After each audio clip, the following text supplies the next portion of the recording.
कहानी की शुरुआत में बताया जाता है कि चेस्टर्स मिल नाम का एक शहर पहले आम शहरों की तरह ही था, लेकिन फिर वहाँ कुछ ऐसी भयानक डरावनी घटनाएं घटने लगी जिससे पूरा का पूरा शहर नर्क से भी बदतर बन गया। लेकिन आखिर वहाँ ऐसी कौन सी खतरनाक घटनाएं होने लगी, चलिए जानते हैं। तो कहानी की शुरुआत होती है बार्बी नाम के एक लड़के को दिखाते हुए जो एक डेड बॉडी को जंगल में दफना रहा था। बार्बी वहाँ का लोकल निवासी नहीं था और बार्बी के माथे पर लगी चोट को देखकर लग रहा था कि मरने वाले बंदे के साथ उसकी काफी ज्यादा लड़ाई हुई होगी। उस आदमी को दफनाने के बाद बार्बी अपनी कार में शहर से बाहर निकलने लगता है, लेकिन तभी उसका सामना शेरिफ नाम के एक पुलिस ऑफिसर की कार से होता है। उसे देखकर वो थोड़ा डर जाता है, जिससे उसका ध्यान ड्राइविंग से हट जाता है, लेकिन किसी तरह वो पुलिस से बच निकलता है। पर तभी कुछ गायें सड़क के बीचों बीच खड़ी थी। उनको बचाने के लिए बार्बी अपनी कार को एकदम से मोड़ देता है, जिससे वो गायों से भरे खेत में पहुंच जाता है। इससे उसे थोड़ी चोट लग गई थी। कुछ सेकंड्स बाद वहाँ पर जमीन अर्थक्वेक की वजह से जोर जोर से हिलने लगती है कि अचानक आसमान से एक चीज बार्बी के सामने आकर नीचे गिरती है और सब कुछ शांत हो जाता है। बार्बी देखता है कि एक गाय आसमान से गिरने वाली उस चीज से 2 टुकड़ों में कट चुकी थी। वो डरा हुआ उस चीज को छूने लगता है तो उसे पता चलता है कि वो एक इनविजिबल वॉल है जो इतनी शार्प थी कि इसकी वजह से कई घर भी 2 हिस्सों में कट गए थे। तभी वहाँ जॉय नाम का एक लड़का आकर उससे पूछता है कि तुम ठीक हो या नहीं।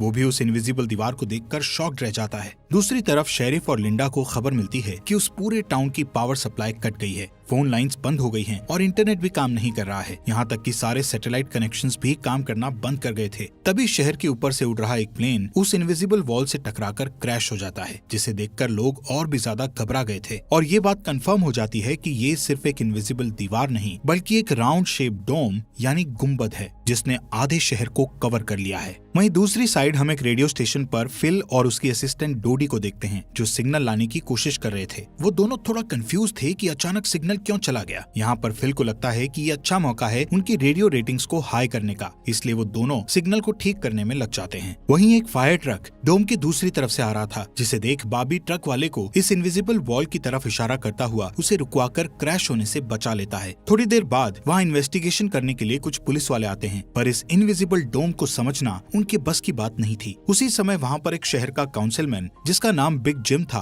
वो भी पहुँच जाता है, लेकिन उसे भी इस डोम के बारे में कुछ भी समझ नहीं आता। यहाँ पर पुलिस को इन्फॉर्मेशन मिलती है कि उस शहर की तरफ आने वाले सभी रास्तों को बंद कर दिया गया है क्योंकि उस डोम की वजह से बहुत सारे एक्सीडेंट हो रहे हैं। इसके थोड़ी दूर घर पर जूनियर नाम का लड़का एंजी नाम की लड़की के साथ इंटीमेट हो रहा था। एंजी पेशे से नर्स थी और जो की बड़ी बहन भी थी। इंटीमेट होने के बाद जूनियर एंजी से कहता है कि मैं तुमसे बहुत प्यार करता हूँ, लेकिन एंजी उसे कहती है कि वो उसके लिए ऐसा कुछ फील नहीं करती। इससे जूनियर का दिल टूट जाता है और उन दोनों में बहस होने लगती है। यहाँ पर उनकी बहस इतनी बढ़ जाती है कि एंजी उसे थप्पड़ मारकर वहाँ से चली जाती है। इसके बाद हम 3 लोगों की फैमिली को देखते हैं, जिसमें मदर कैरोलीन, एलिस और उन दोनों की बेटी नोरी उसी टाउन की तरफ जा रही थी। उन्हें इस बात की खबर नहीं थी कि डोम ने उस टाउन को कवर किया हुआ है। दूसरी तरफ हम जूलिया नाम की एक इन्वेस्टिगेटिव रिपोर्टर को देखते हैं जिसका चेस्टर्स मिल शहर में बहुत नाम था। एक दिन एक औरत उसे एक सीक्रेट खबर देने के लिए कॉल करती है। वो औरत उसे बताती है कि उसने उस वीक चेस्टर्स मिल में प्रोपेन से भरे 6 ट्रक को जाते हुए देखा है और उसके हिसाब से इतनी बड़ी क्वांटिटी में प्रोपेन जैसे फ्यूल का शहर में आना किसी खतरनाक प्लान का हिस्सा हो सकता है। जूलिया उस औरत को इस बारे में इन्वेस्टिगेशन करने का वादा करती है, पर वो अपने काम में ज्यादा बिजी होने के कारण उस पर ध्यान नहीं दे पाती। वहीं बिग जिम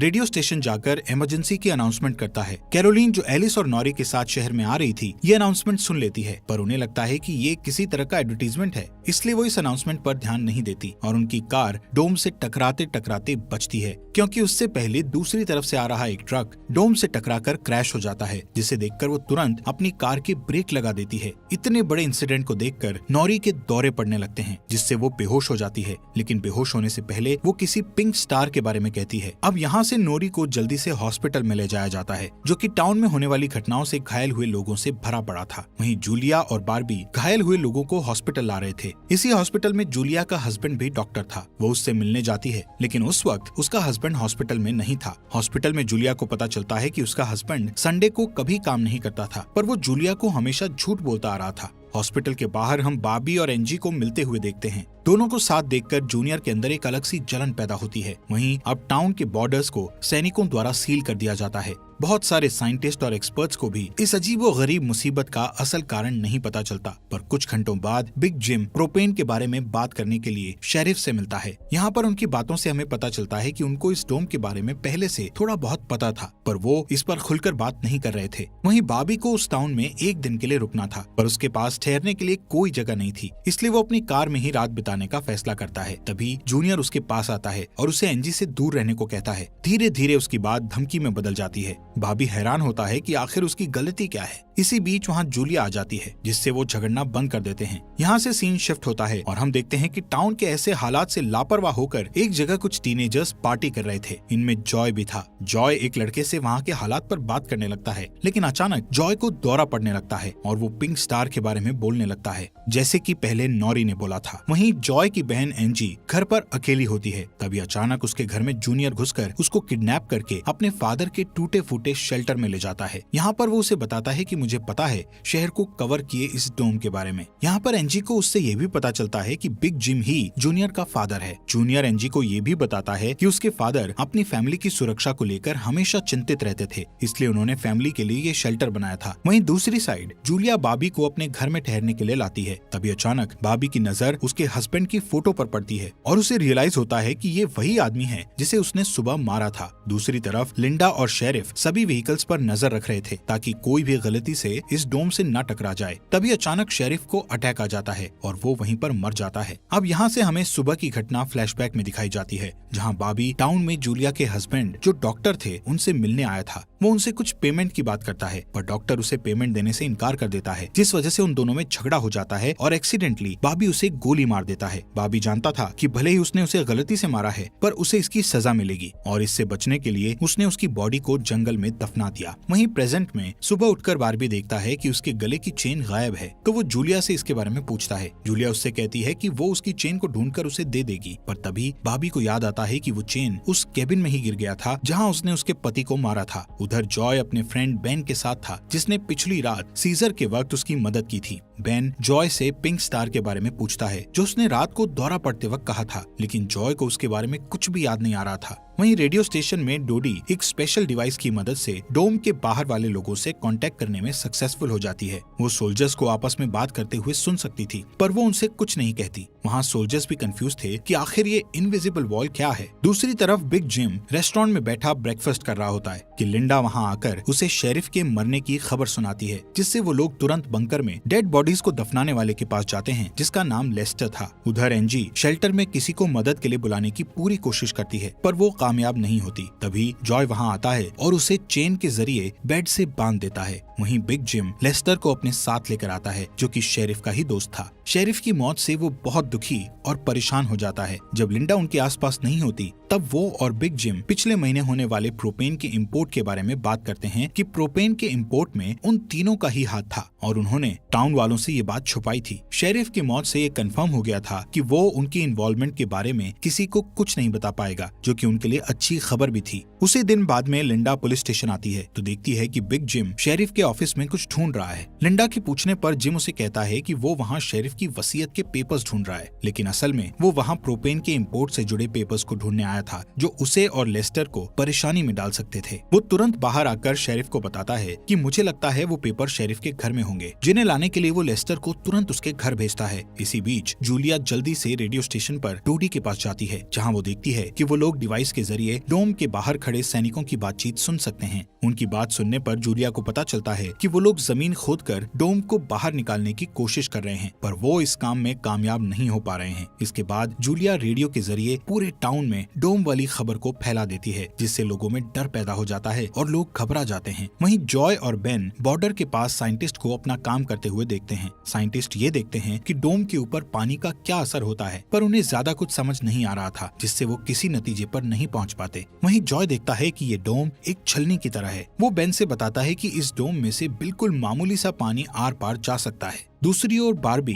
अपनी चेन ढूंढने जूलिया के हस्बैंड डॉक्टर के केबिन में जाता है। वहाँ उसे उसका चेन मिल जाता है, पर तभी जूनियर वहाँ आकर उसे देख लेता है। जूनियर उससे पूछता है कि क्या तुम एंजी के साथ सोए थे। यहाँ पर बार्बी को लगता है कि शायद उसने उसे चेन ढूंढते हुए देख लिया है और इसीलिए वो जूनियर को ऐसे ही वहाँ से जाने नहीं दे सकता था, इसलिए वो जूनियर को बहुत बुरी तरह से पीटने लगता है। वहीं हम देखते हैं कि लेस्टर शेरिफ के घर पहुंचकर प्रोपेन इंपोर्ट के पेपर्स को ढूंढने लगता है। कुछ टाइम बाद उसे वो पेपर्स ड्रॉवर में मिल जाते हैं, तभी वो उन्हें जला देता है। जब वो वहाँ से जाने लगता है तो उसका पैर लगने से पेपर्स की आग घर के पर्दों पर लग जाती है, जिससे आग की लपटें पूरे घर में फैल जाती हैं और पूरा घर जलने लगता है, जिसे देखकर जल्दी ही बहुत सारे लोग जमा हो जाते हैं और आग बुझाने की कोशिश करते हैं, पर फायर ट्रक के बिना आग बुझाना नामुमकिन था। अगर वो लोग घर को जलने देते तो डोम के अंदर का टेम्परेचर बहुत बढ़ जाता, जिससे लोगों की जानें भी जा सकती थी। इसलिए सब मिलकर आग बुझाने में लग जाते हैं। बॉबी लोगों को आग बुझाने में लीड करता है। तभी लिंडा को घर के अंदर से लेस्टर की चीखने की आवाजें सुनाई देती है। वो अंदर जाकर उसे घसीटकर बाहर निकाल लाती है और इलाज के लिए डॉक्टर के पास भेज देती है। यहाँ पर लोगों को आग बुझाने में 1 घंटे के बाद भी कामयाबी नहीं मिलती, उल्टा आग और भड़क जाती है। आखिर में जिम लोडर लेकर आता है और घर को गिरा देता है। तब कहीं जाकर आग शांत होती है। इसके बाद सारे थके हुए लोग इकट्ठा होते हैं। उनमें से पॉल नाम का एक पुलिस वाला फ्रस्ट्रेट होकर कहता है कि हम सभी लोग इस डोम से कभी भी बाहर नहीं निकल पाएंगे, क्योंकि ये डोम आग से जो धुआं निकला है उसे बाहर नहीं निकलने दे रहा। वो कहता है कि हम सभी इस डोम के अंदर ही मरने वाले हैं। इतना कहता हुआ वो हवा में गोली चला देता है, जो कि डोम से टकराकर एक दूसरे पुलिस वाले को लग जाती है और वो तुरंत मर जाता है। यहाँ पर पॉल को अरेस्ट कर लिया जाता है। अंधेरा होने पर जॉय और उसके दोस्त स्केटिंग के लिए जाते हैं। तभी वहाँ पर नोरी जॉय के पास आकर उसे कहती है कि उसे अपना फोन चार्ज करना है। जॉय उसे अपने घर ले जाता है, क्योंकि उसके घर में जनरेटर था, जो कि उस टाउन के गिने चुने घरों में ही था। उधर लिंडा पॉल को जेल लेकर आती है। वहाँ कुछ लोग पुलिस स्टेशन के बाहर प्रोटेस्ट कर रहे थे। असल में वो लोग पुलिस के घटिया सिस्टम का विरोध कर रहे थे। जिम उन सबको ये कहकर शांत करता है कि जरूरत पड़ने पर उन सबकी मदद की जाएगी। लॉकअप में बंद होने के बाद पॉल को हार्ट अटैक आ जाता है, जिससे लिंडा उसकी मदद के लिए दौड़कर अंदर जाती है, लेकिन तभी उसे पता चलता है कि पॉल सिर्फ अटैक आने की एक्टिंग कर रहा था। इसी मौके का फायदा उठाकर पॉल उसे धकेलकर उसे लॉकअप में बंद करके वहाँ से भाग जाता है। इधर बंकर में जूनियर फिर से एनजी के पास जाता है। एनजी समझ चुकी थी कि अगर उसे यहाँ से निकलना है तो उसे जूनियर को झूठे जाल में फंसाना पड़ेगा, इसीलिए वो उससे अपने बचपन की यादें साझा करती है, जब वो दोनों एक बंद टनल में जाया करते थे, और कहती है कि हो सकता है डोम का टनल पर कोई असर नहीं हुआ हो, तो वो लोग बाहर जा सकते हैं। यहाँ पर एनजी सोचती है कि अब वो उसके प्यार के जाल में फंस गया है तो शायद वो उसे छोड़ दे, लेकिन ऐसा कुछ नहीं होता। जूनियर अकेले ही उस टनल में जाने का प्लान बनाता है। वहीं जिम जब पुलिस स्टेशन में आता है तो पॉल की जगह लिंडा को लॉकअप में बंद देखता है। वो तुरंत उसे लॉकअप से बाहर निकालता है। उन्हें पता चलता है कि पॉल अपने साथ एक राइफल और कुछ गोलियां लेकर गया है। लिंडा तुरंत उसकी तलाश में जंगल की ओर निकल जाती है, क्योंकि उसे पता था कि पॉल अक्सर शिकार करने जंगल की तरफ जाया करता था। वहीं जिम पॉल को पकड़ने के लिए एक टीम तैयार करता है। उधर रेस्टोरेंट में बैठी कैरोलीन को नॉरी की फिक्र हो रही थी, क्योंकि वो पिछली रात अपनी दोनों मदर्स को बिना बताए जॉय के घर रुक गई थी। वहीं जिम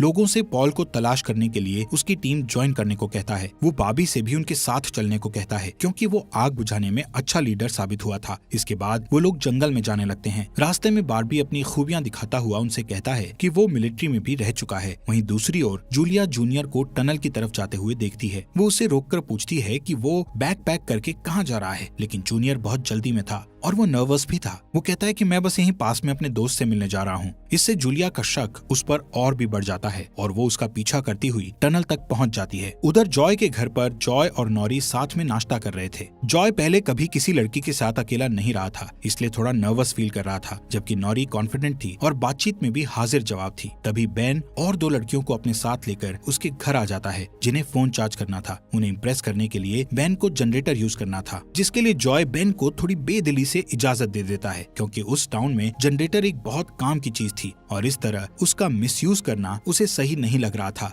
उधर जंगल में हम देखते हैं कि सर्च टीम पॉल को ढूंढ लेती है, पर उसी टाइम पॉल एक लड़के की टांग में गोली मार देता है। दूसरा लड़का भी उसे संभालने के लिए वहीं रुक जाता है, जबकि जिम और बार्बी पॉल के पीछे भागते हैं। दूसरी तरफ जूनियर टनल के आखिरी सिरे पर पहुंच जाता है, जहां पहुंचकर उसे पता चलता है कि डोम ने टनल को भी कवर किया हुआ है। वो दीवार के बिल्कुल करीब पहुंच जाते हैं, जिससे उसकी टॉर्च जलने लगती है। तभी जूलिया वहां आकर उसे वार्न करती है। जूलिया को देखकर जूनियर को बहुत गुस्सा आता है, क्योंकि वो उसका पीछा कर रही थी। इस बात से जूनियर पागलों की तरह उस इनविजिबल वॉल को मुक्के मारने लगता है, जिससे जूलिया उसे रोकती है। फिर दोनों बैठकर बात करने लगते हैं। जूलिया उसे बताती है कि अपने पास्ट में की गई एक गलती की वजह से वो जर्नलिस्ट की इस बेकार सी जॉब में फंस गई है। उधर जॉय का घर लोगों से भर जाता है, जो अपनी अपनी जरूरत के लिए उसके जनरेटर को यूज करने के लिए आए थे। एक बदमाश लड़का लोगों से जनरेटर यूज करने के बदले में पैसे वसूलने करने की कोशिश करता है, जो कि उसका था ही नहीं, लेकिन उसके खिलाफ बोलने की किसी में हिम्मत नहीं थी। ये देखकर नॉरी सब कुछ हैंडल करने के लिए आगे बढ़ती है, पर मामला और भी ज्यादा गर्म हो जाता है। लेकिन इससे पहले कि कुछ गलत होता तभी लाइट ही चली जाती है। नॉरी इस बात से बहुत खुश होती है कि जॉय ने उस बहस में उसका साथ दिया। वहीं जंगल में बॉबी और जिम पॉल तक पहुंच जाते हैं, पर पॉल ने अपनी राइफल निकाल रखी थी, जिससे वो जिम को मारने ही वाला था कि तभी पीछे से लिंडा आकर उसे शूट कर देती है। दूसरी साइड कैरोलीन जॉय के घर जाकर अपनी बेटी नोरी से मिलती है। वो नोरी से कहती है कि उसे थोड़ा जिम्मेदार बनना चाहिए। उसकी डांट सुनकर जॉय और नोरी एक दूसरे का हाथ पकड़ लेते हैं, जिससे एक स्ट्रेंज स्पार्क पैदा होता है और उसी वक्त दोनों को दौरे पड़ने लगते हैं। वो दोनों एक साथ किसी पिंक स्टार के बारे में बात कर रहे थे। उधर जूनियर शेल्टर में एनजी के पास जाता है, लेकिन इस बार उसके हाथ में फर्स्ट एड किट थी। एनजी उसके जख्मों पर मरहम पट्टी करती है और चुपके से सीजर अपने पास रख लेती है। वहीं हम देखते हैं कि जूलिया और बार्बी दिन भर की थकान के बाद वापस घर लौटते हैं, लेकिन जूलिया जूनियर की बातें सुनने के बाद से ही बार्बी पर शक करने लगी थी और जब बार्बी नहाने जाता है तो जूलिया उसका सामान चेक करने लगती है। दोस्तों, हमारे फॉक्स एक्सप्लेनर हिंदी चैनल को सब्सक्राइब करना मत भूलना। और आपको ये अंडर द डोम सीरीज यहाँ तक कैसी लगी, इस सीरीज के नेक्स्ट एपिसोड लाएं या नहीं, कमेंट बॉक्स में हमें जरूर बताएं।